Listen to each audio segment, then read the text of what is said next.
Bismillahirrahmanirrahim. Assalamualaikum warahmatullahi wabarakatuh. Hari ini pelajaran tasawuf.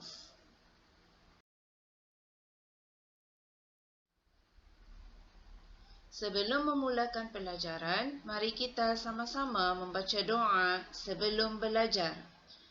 Bismillahirrahmanirrahim. Rabbi shrah li sadri wa yassir li amri wahlul 'uqdatam min lisani yafqahu qawli. Wa sallallahu ala sayyidina Muhammad wa ala alihi wa sahbihi wa sallam. Walhamdulillahi rabbil alamin.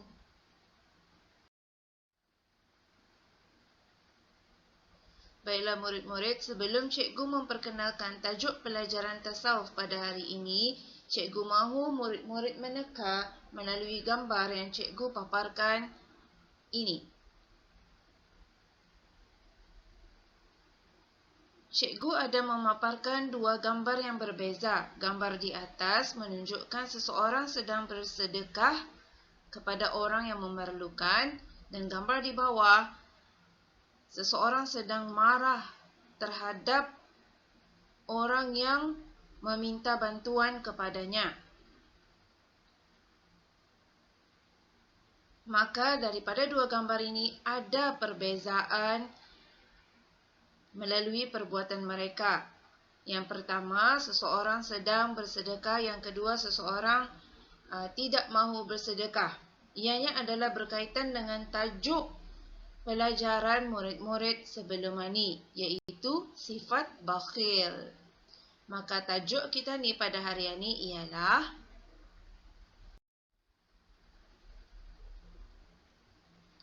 perbandingan di antara bakhil dan murah hati.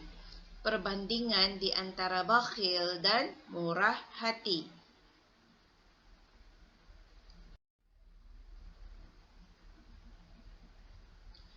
Sebelum memulakan semuanya, cikgu mahu memberitahu kepada murid apa dia objektif pada hari ini, iaitu apa dia tujuan murid-murid belajar tajuk perbandingan di antara sifat bakhil dan murah hati.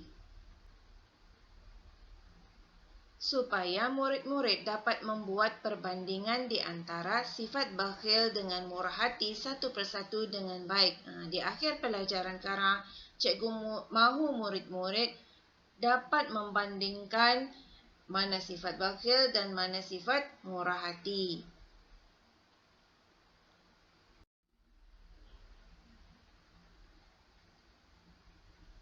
Lawan bagi sifat bakhil ialah murah hati. Lawan bagi sifat bakhil ialah murah hati. Bakhil seperti yang murid ketahui sebelum ini, terlalu sayangkan nikmat Allah sehingga tidak mahu berkongsi ataupun mengeluarkan nikmat Allah itu atau memberi pertolongan ke jalan Allah, seperti bersedekah. Itu contoh gambarnya. Ini murah hati. Jadi murah hati perlu kita ni amalkan. Bakhil tidak. Kenapa kita ni mesti bersifat murah hati? Kerana itu adalah sifat yang dipuji oleh Allah. Kita ni murah hati, bersedekah, tidak kedekut. Kalau bakhil, ia kedekut, takut hartanya itu habis. Kita ni mesti bersifat murah hati. Kerana ianya memberi kita ni banyak kebaikan. Dengan bersedekah, orang akan mendoakan kita ni, macam-macam. Bakhil dalam bahasa Arab disebut al-bukhlu. Dalam bahasa Arab, bakhilan ni disebut al-bukhlu.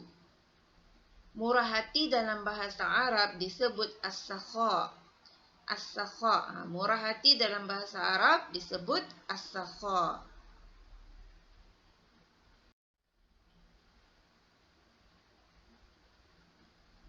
Rasulullah SAW bersabda, yang bermaksud sifat murah hati itu ialah pohon kayu yang tumbuh di dalam syurga.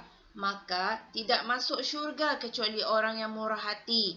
Dan sifat bakhil itu ialah pohon kayu yang tumbuh di dalam neraka. Maka tidak masuk neraka kecuali orang yang bakhil. Cikgu pasti murid-murid semua mahukan syurga. Di syurga macam-macam, boleh Tani minta ke Tani lihat. Banyak kelebihannya yang indah ada di dunia. Maka Ketani hendaklah mengamalkan sifat murah hati. Berkongsi rezeki Ketani itu bersama orang yang memerlukan.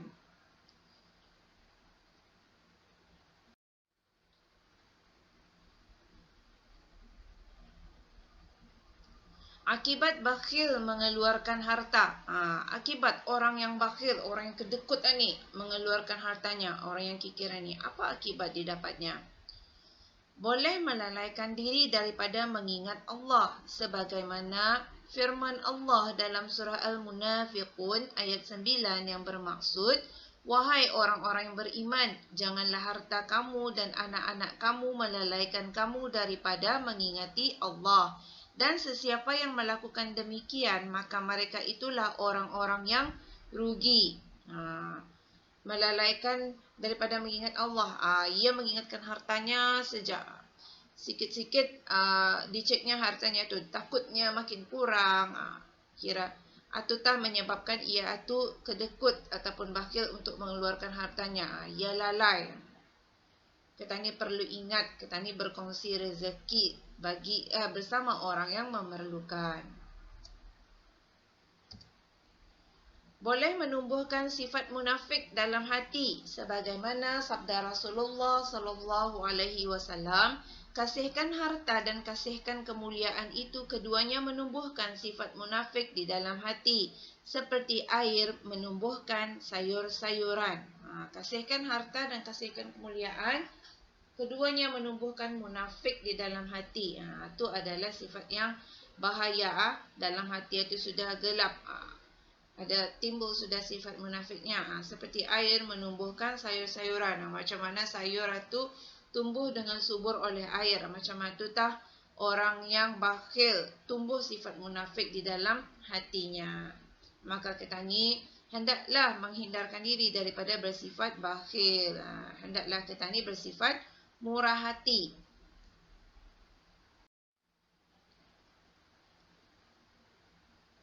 Seterusnya, kedudukan harta pada pandangan syarak. Menurut Al-Imam Al-Ghazali bahawasanya, harta itu ada kalanya dipuji dan ada kalanya dicela oleh syarak.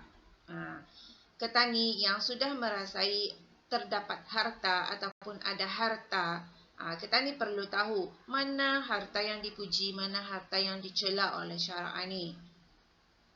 Harta yang dipuji oleh syarak itu ialah harta yang dibuat sedekah, perbelanjaan haji dan dibelanjakan pada jalan Allah.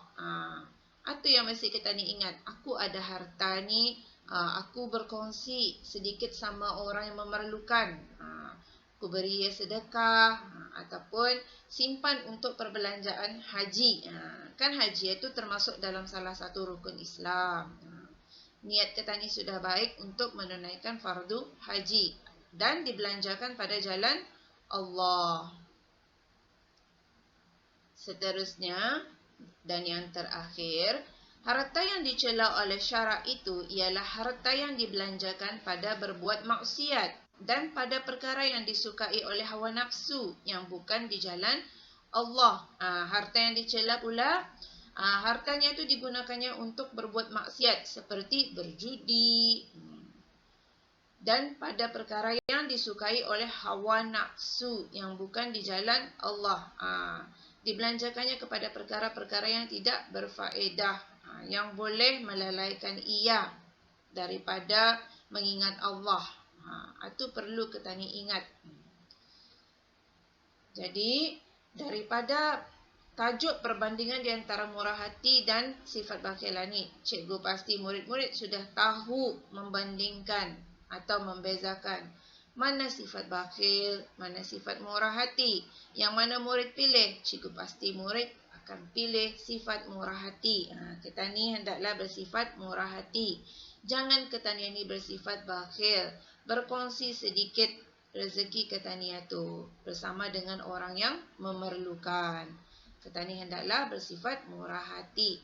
Sesuai dengan tujuan objektif pelajaran pada hari ini supaya murid-murid dapat membuat perbandingan di antara sifat bakhil dan sifat murah hati dengan baik. Sekian, sampai di sana sahaja penerangan cikgu mengenai dengan sifat bakhil, iaitu perbandingan di antara bakhil dengan murah hati. Sekian, Assalamualaikum warahmatullahi wabarakatuh.